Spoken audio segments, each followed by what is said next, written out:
So I'm gonna go through things I read from February through March. So I'll go through the past, and then I will discuss the future and things that I will be reading, April, and then further out. And then I'm gonna mention a bunch of events and stuff near the end, and hopefully this won't be too long. And Boomer is here. I'm having a hard time getting her in the shot though, but she's here.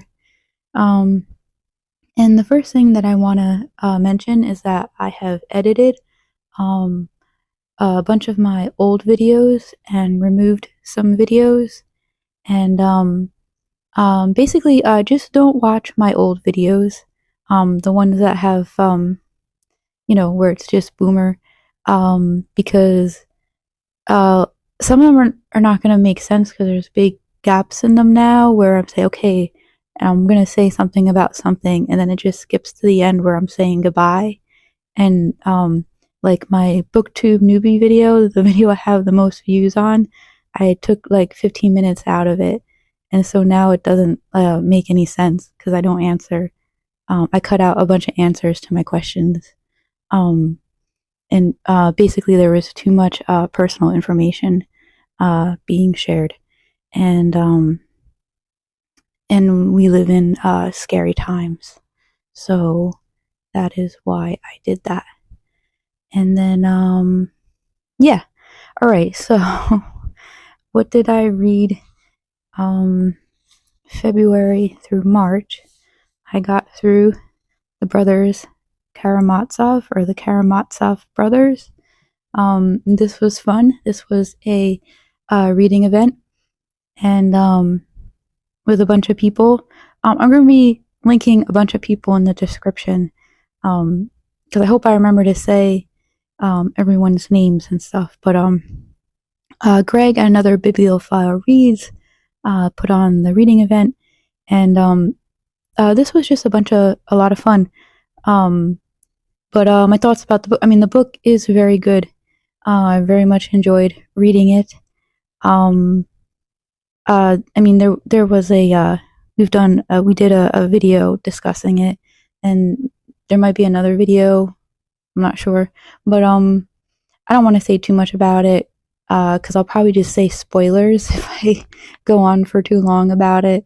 But I had a lot of fun with this reading event because everyone who was reading along was really great, and it's a pretty heavy book with a lot of difficult subject matter, so it was nice to have people reading along with it so we could discuss our psychological well-being as we read it. Yeah, so okay, it's a good book. It's worth reading, and I've never read any Dostoevsky. I'm gonna butcher that. Dostoevsky. I'm not good at speaking.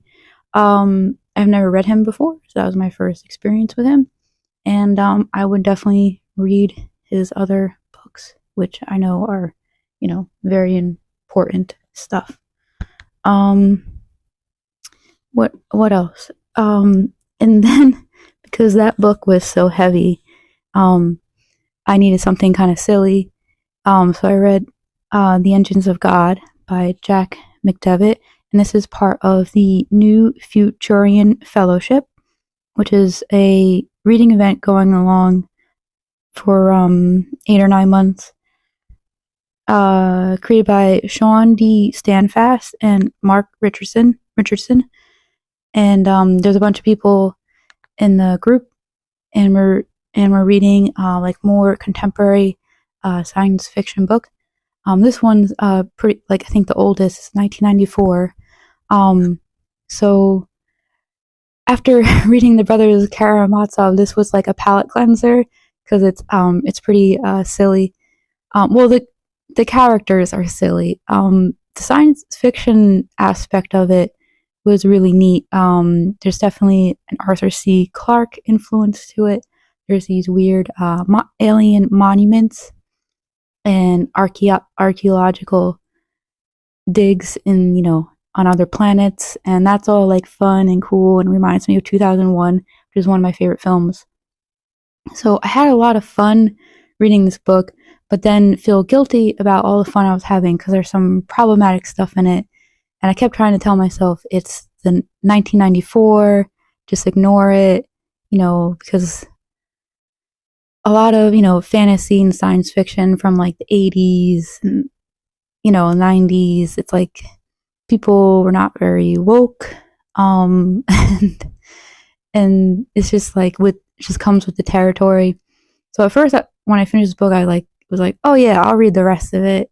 But it I tried to figure out so I was thinking, okay, I always think about Ursula K. Le Guin when this stuff happens where I feel like I don't know what to do. Do I like this? Do I hate it? I don't know. So Ursula K. Le Guin in the books of Earthsea, in this edition, there's a bunch of essays that she wrote about they're really great. She was a great essay writer. I have another book of her essays that I want to read, but she wrote a really good essay in here. I can't hold this up. I have small hands. I can't do this. A really great essay about feminism in, science fiction, fantasy, about, she realized she made a mistake with not centering female characters. Anyway, it's a great essay, and it's amazing. It's wonderful. So I was really impacted when I read that a few years ago. And so whenever I've encountered,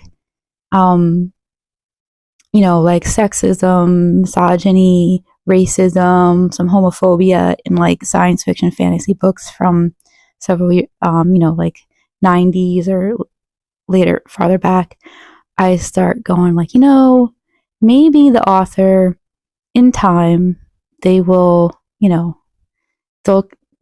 time will catch up with them, and later series, things will get better. But I don't know if Jack McDevitt gets better with his characters. And I tried looking online to see, because this series keeps going for a while, all the way up into I think 2018. But a lot of the reviews were saying that his characters are still annoying.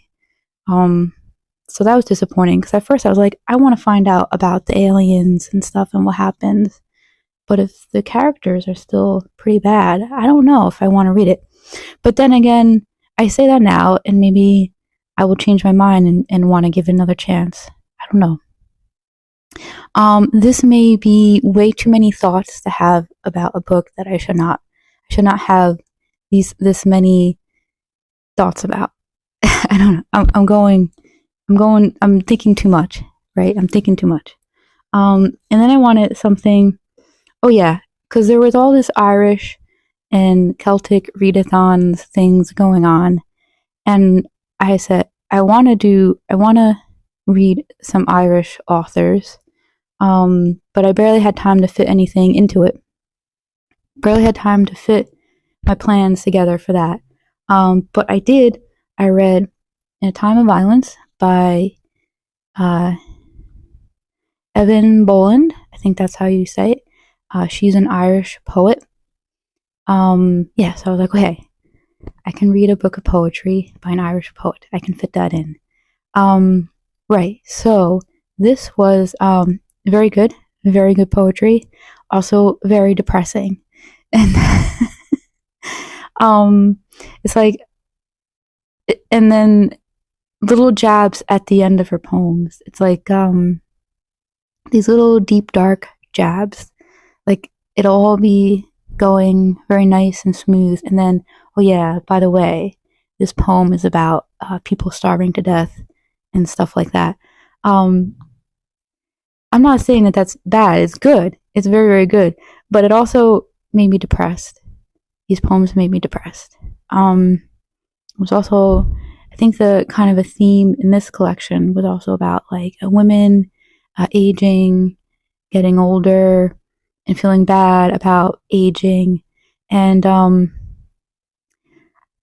I feel old, and I think I was not in the mood to read about a woman feeling bad and depressed about being old, because I feel old all the time now. And yeah, but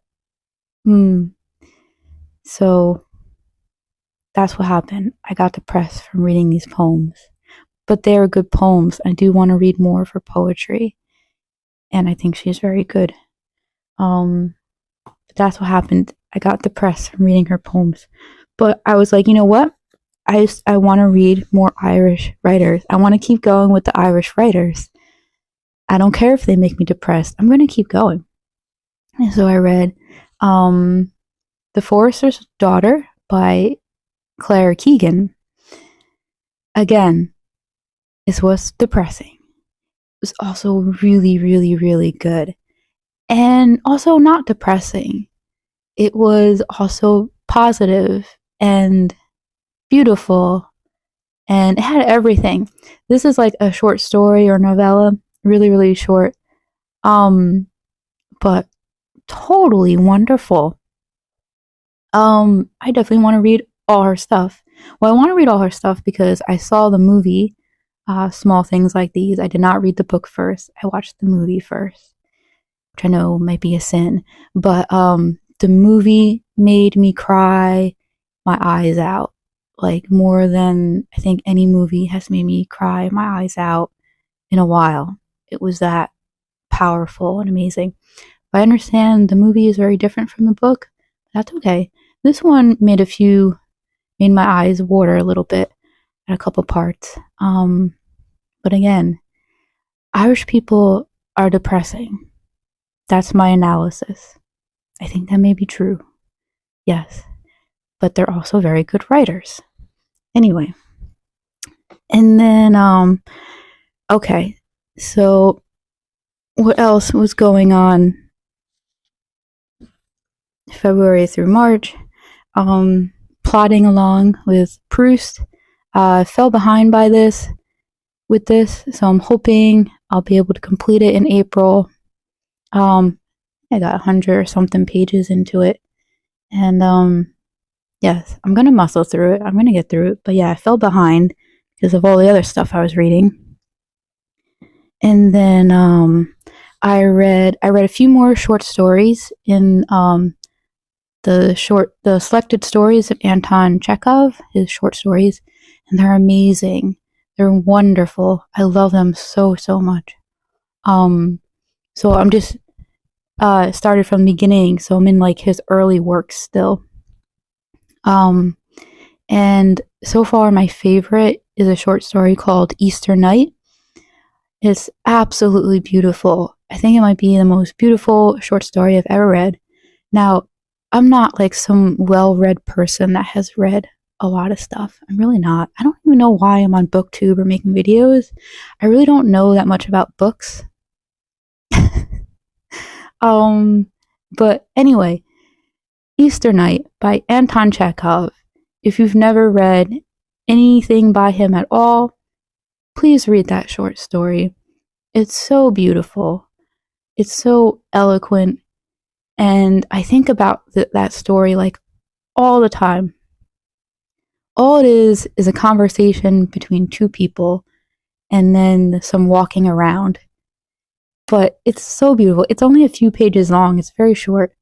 You could probably find it somewhere.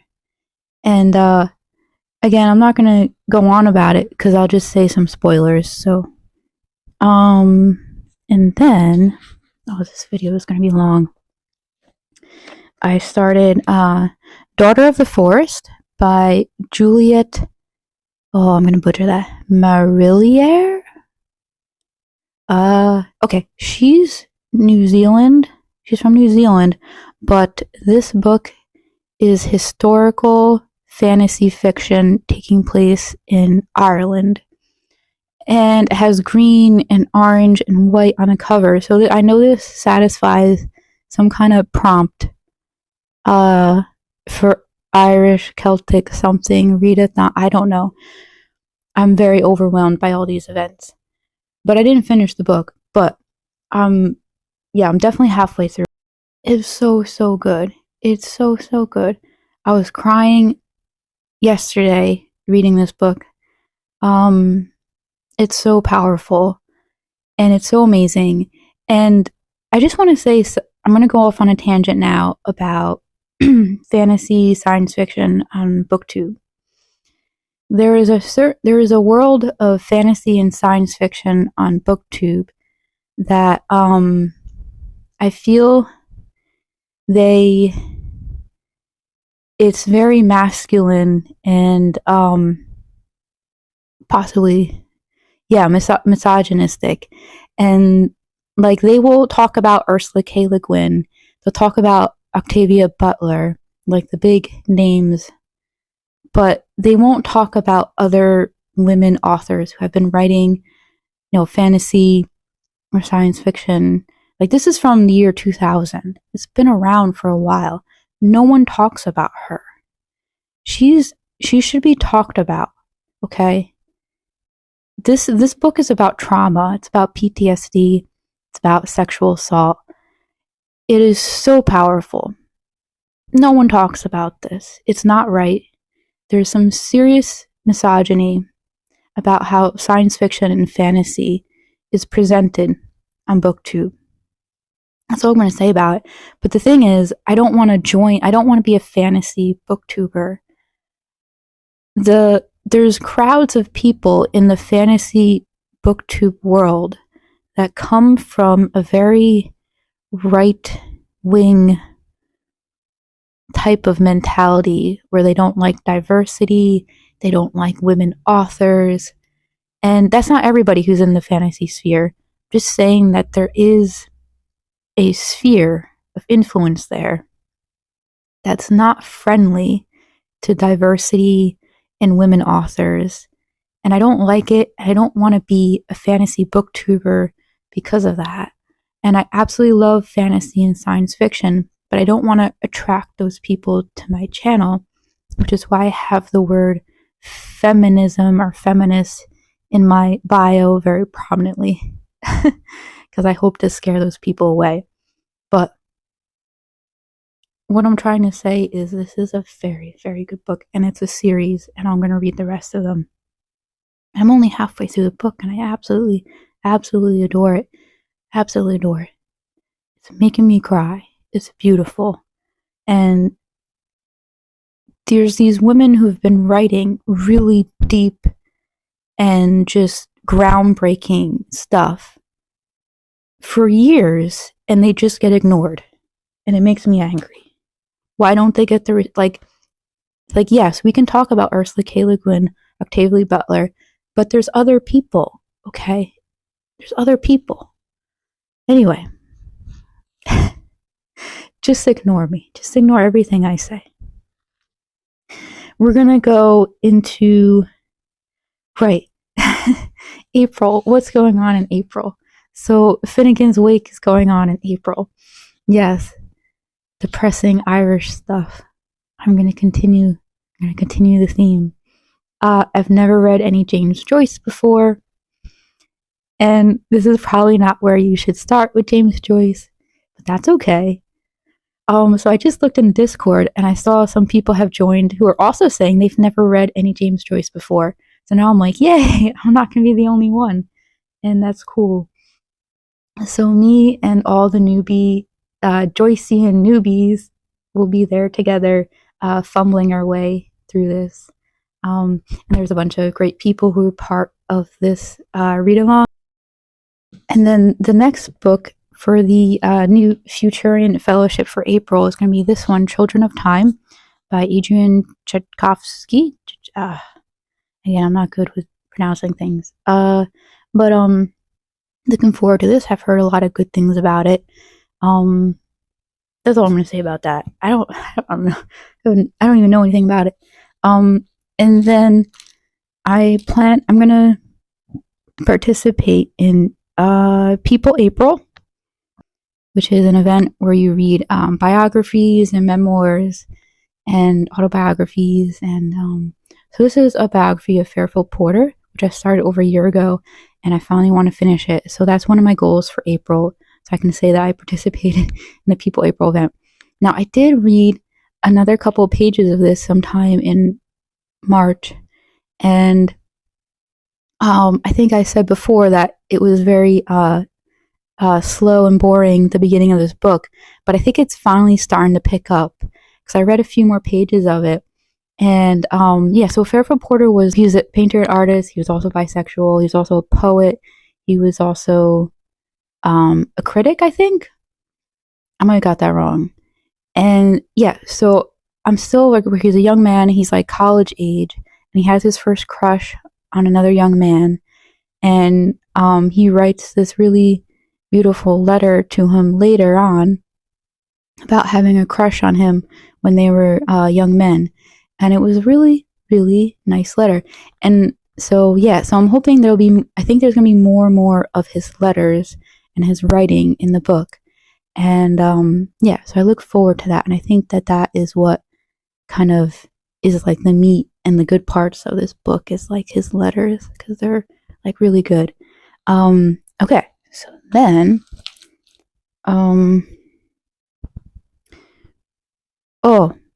I want to participate in the Sag-along 2025, where we read two things in this book. I don't remember. The Vinland Sagas. The Vinland Sagas? I think that's what it is. Yeah. So I'm going to try to do that. I don't know if I'm going to get to it.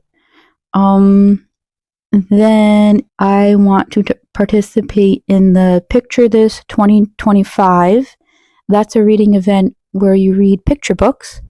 And that event is, who's doing that event?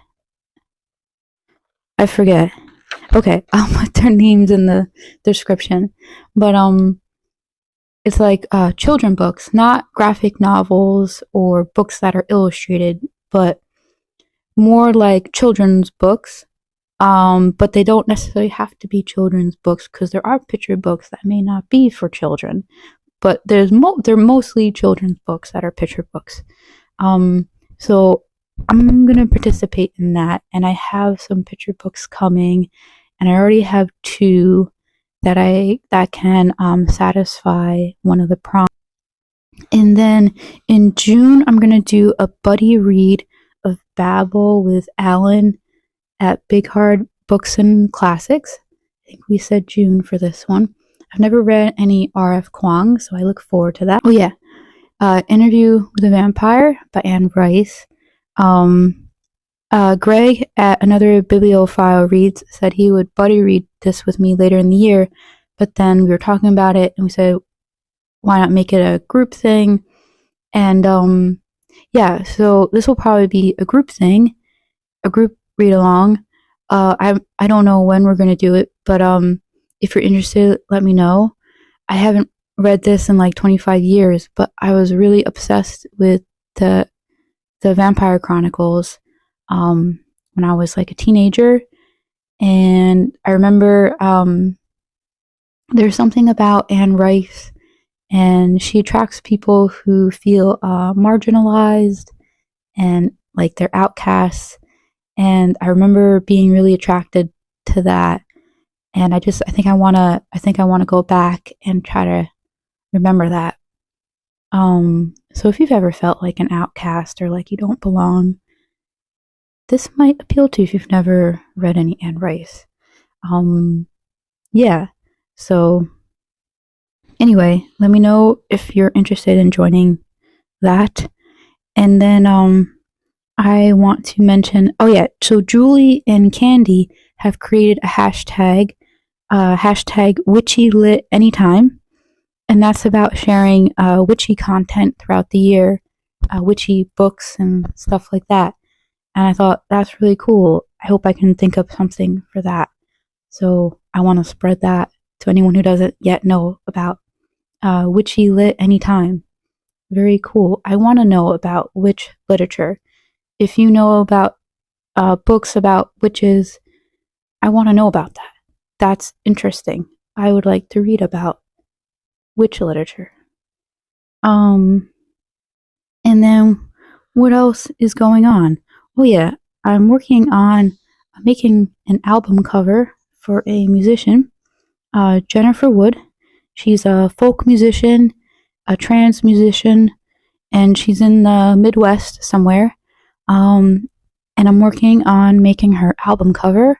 I'm very excited about that, and I'll probably be sharing more about that once I finish it. And oh yeah, I want to say that a bunch of people tagged me in tag videos all throughout March, and that was really, really nice, and I appreciate that very much. I had my birthday in March, so everyone who tagged me, I will consider that you were wishing me a happy birthday by tagging me in tag videos, and thank you. But I had absolutely no time to make videos in March. I screenshot every time someone tags me in a tag video, so I have them all screenshotted, so I know who tagged me and what tag, and they're all great tags. So if I eventually do get time to make videos, I will do some tag videos eventually. I just don't know when. It's very difficult finding time to make videos, and I don't know. I don't know what the solution is. There's no solution. Look at all these books. Anyway, Boomer's still here. She's on my lap. Okay, say hi, Boomer. There she is. Okay, we're gonna go now. We're gonna go back to reading.